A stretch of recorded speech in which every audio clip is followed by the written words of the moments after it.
देग्लाय 2019 मायथाइया जोंनि थाखाय जोबोद खाफाल गोनां गोबां बोसोर जोंनि फरायसाफोरा नाजाबोबाय थानानैब्लाबो UPSCआव नांगौ बादि उथ्रिसारनो हायाखैमोन देग्लाय 2019 मायथाइया क'क्राझारनि सासे आरो गुवाहाटीनि सासे बे सानै फरायसाया UPSC आनजादखौ उथ्रिसारनो हादों बरायदों फोरमान ब्रह्म देग्लाय UPSC दुलाराय भारतआव बिथाङा 429 रेंक मोनदों दा जोंनि थाखाय जोबोद खाफाल गोनां 2010-2010 मायथाइनिफ्राय दुलाराय बर' फरायसा आफादा UPSC रेंक उथ्रिसार आरो जोंनि मुगानि साथी गासैखौबो गोबारै आखाइ खबनानै थाखाय खावलायनाय जाबाय फोरमान ब्रह्मनि थाखाय गोबां आरो बर' फिसाफोरा बेबादि उजिबावथों बर' फरायसाफोरा फोरमान मोनबादि जानो हाथों फोरमानखौ नुनानै दुलाराय आसामनि बर' फिसाफोरा इन्सपिरेसन मोनो थुलुंगाखांनाय मोनो आरो फोरमान ब्रह्म बादि जाहाथे जोंना उजिबावनो हाथों बेखौ आफा बुंलावरिनाव दुलाराय बर' फरायसा आफादनि जानानै जों साबायखर बावबाय थाबाय उदालगुरि जिल्लानि प्रेसिडेन्ट आनन्द दैमारि आरो गाहाय नेहाथारि कर्नेलियास दैमारि बिथांमोना फोरमान ब्रह्म बिथांखौ बरायदों खनसे आखाइ हमनानै बुंनो थाखाय खावलायनाय थाबाय आरो बेलगाव दख'रायाबो बरायनो नागिरदों बिथांमोनखौबो थाबनो जाहाथे आफादनि आफादगिरि मैखुन बर' बिथांखौ बेलगाव दख'रा दुलाराय बर' फरायसा आफादनि आफादगिरि मैखुन बर' बिथाङा बरायदों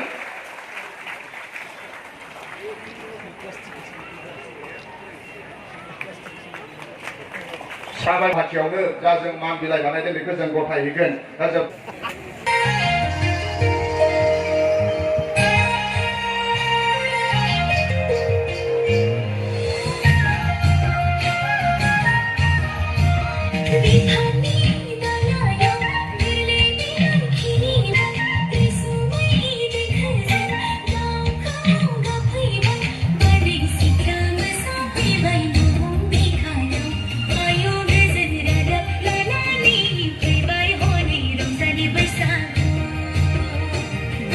बिथाङा दुलाराय आसामाव बर' बिजोंनिफ्राय बयनिफ्राय बांसिन नम्बर मोननाय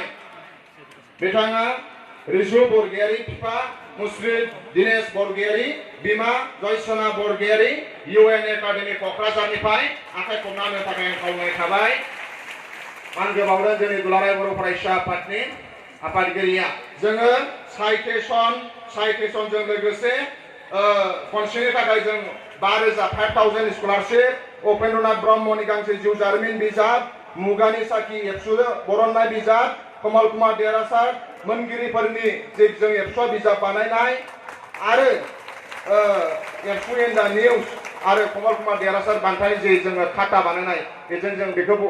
फरायसानो जों गथायबाय जोंनि प्रनय ब्रह्म बिथांनि बिमा फैदों बिजाब कमल कुमार देरासार जे मोनसे खाता होनो खाथि मानसि आवग्रिनो हानाय देबसुं बसुमतारी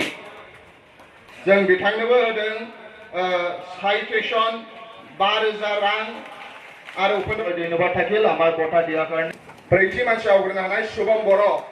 बिफा मुसुरि रामदास बर' बिमा रुनु बर' हाथरखि फरायसालि सालबारि बाक्सानिफ्राय कुमार ब्रह्मनि जे खाता बेजों जोङो जोंनि national democratic front of Bodoland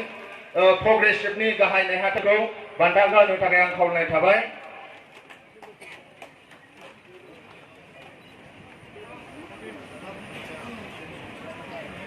निउट्रेलाया मोनदों ML आव 91 इंलिसाव 91 जनरल मैथमेटिक्सआव 95 जनरल साइन्सआव 86 ससियेल साइन्सआव 91 जिअग्राफियाव 95 गासै नम्बर 549 9150% मोनदों फरायना निउट्रेलनि थाखाय आखाइ खबनानै आं खावलायहरनो थाबाय बान्थाखौ होदों जोंनि national democratic front of Bodoland प्रोग्रेसिभनि गाहाय नेहाथारि मानगोनां गोविन्द बसुमतारी सारा बिथांनोबो जों होदों साइटेसन 5,000 रां उपेन्द्रनाथ ब्रह्मनि जिउ जारिमिन अनुरोध करिदो दथि मानसि आवग्रिनो हानाय देग्लायनि जोंनि 14थि कमल कुमार देरासार बान्थायाव फरायना सन्जिता मोसाहारि बिफा बिमा बिनिता मोसाहारि बाथौ आश्रम गोजौ हाई स्कुल मेदाघाट बाक्सानिफ्राय दा सन्जिता मोसाहारिनि थाखाय आखाइ खबनायनि थाखाय खावलायनाय थाबाय बिथांनोबो जोङो एखेखौनो होदों साइटेसन आर'नाइ आरो 5,000 रां उपेन्द्रनाथ ब्रह्मनि जिउ जारिमिन बिजाब मुगानि साखि कमल कुमार देरहासारनि जि बिजाब कमल कुमारनि 6थि मानसि आवग्रिनो हानाय फरायना जुमि नार्जारि बाथौ आश्रम गोजौ फरायसालि दमदमा नलबारिनिफ्राय आखाइ खबनायनि थाखाय खावलायनाय थाबाय जोङो बिथांनोबो होदों आर'नाइजों लोगोसे साइटेसन 5,000 रां उपेन्द्रनाथ ब्रह्म बिजाब मुगानि साखि कमल कुमार देरहासार बान्थानि जि बिजाब कमल कुमार देरहासारनि थाखाय जोंनि स्निथि मानसि आवग्रिनो हानाय दैमु बर' फिफा मंगल बर' UN एकाडेमि बेरगाव उदालगुरिनिफ्राय गासै 543.94.5 जौखोन्दो मोनदों बान्थाखौ होदों जोंनि मोनसे समनि दुलाराय बर' फरायसा आफादनि स्पिकार मानगोनां कातिराम बर' सार बिथाङा दा जों हांख्रायनाय बादियै आजावफैनाय जाबाय दा बेखौ होनो थाखाय आवग्रिनो हानाय फरायना दीपांजलि नार्जारि आरो बिमाबो बिफाबो फैदों मुस्रि दनेश्वर नार्जारि आरो बिमा जयमा नार्जारि UN एकाडेमि क'क्राझारनिफ्राय आखाइ खबनायनि थाखाय खावलायनाय थाबाय बान्थाखौ होदों जोंनि दुलाराय बर' फरायसा आफादनि लेङाइ आफादगिरि दिपेन बर' दा जों फरायसानोबो आर'नाइजों लोगोसे साइटेसन 5,000 रां उपेन्द्रनाथ ब्रह्मनि जिउ जारिमिन बिजाब मुगानि साखि कमल कुमार देरहासार मोनगिरिफोरनि बिजाब आरो कमल कुमार देरहासारनि जि खाता आरो एक्सप्लेन दा निउज बेजों जोङो आर'नाइजों लोगोसे साइटेसन 5,000 रां उपेन्द्रनाथ ब्रह्मनि जिउ जारिमिन बिजाब मुगानि साखि कमल कुमार देरहासार बान्थानि मोनगिरि बिजाब कमल कुमार ब्रह्मनि जि खाता एक्सप्लेन दा निउज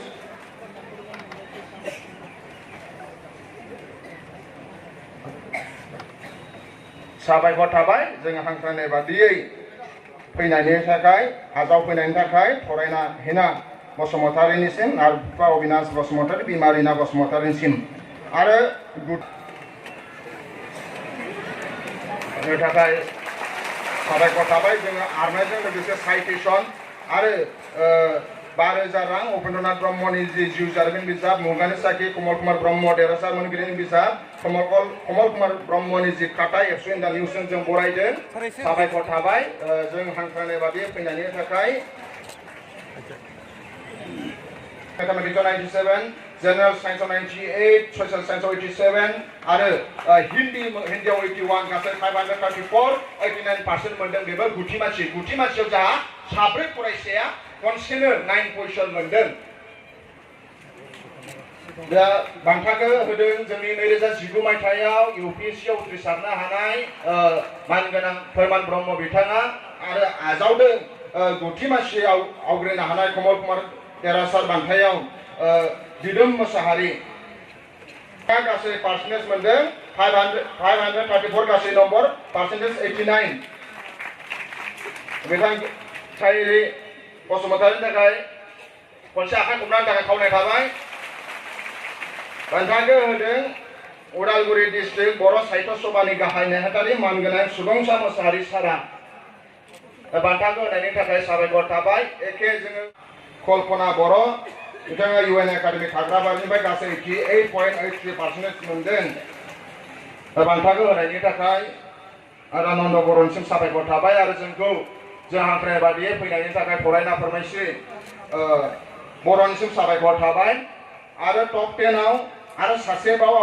मानसिया हरेन्द्रनाथ मोसाहारि बिफा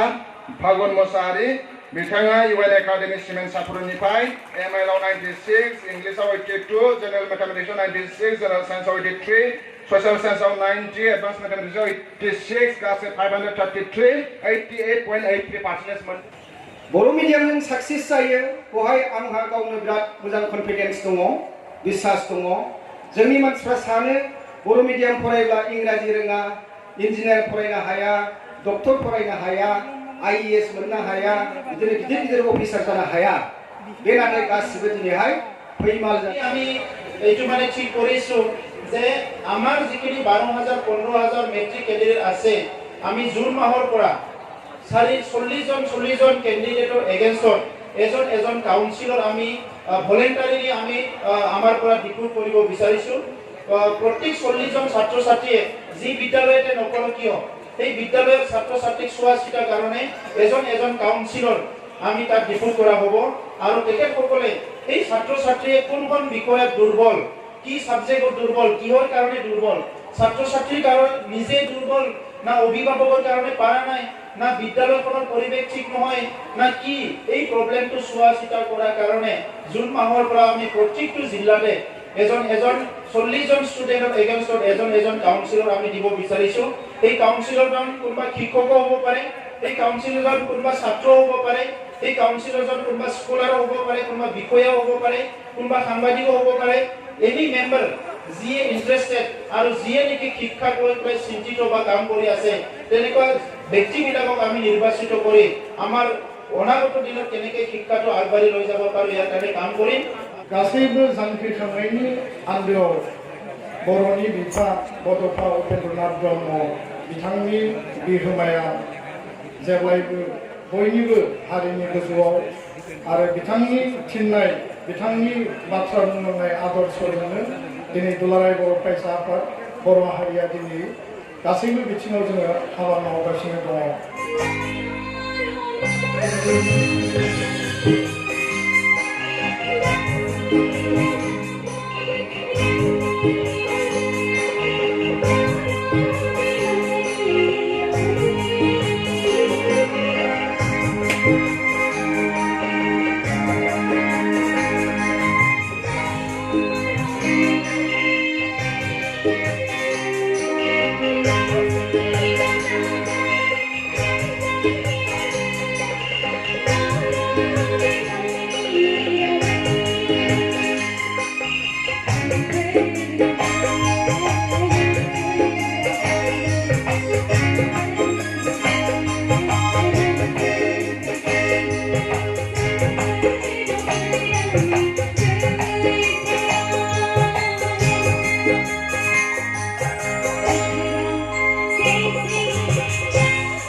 जे कमल कुमार ब्रह्म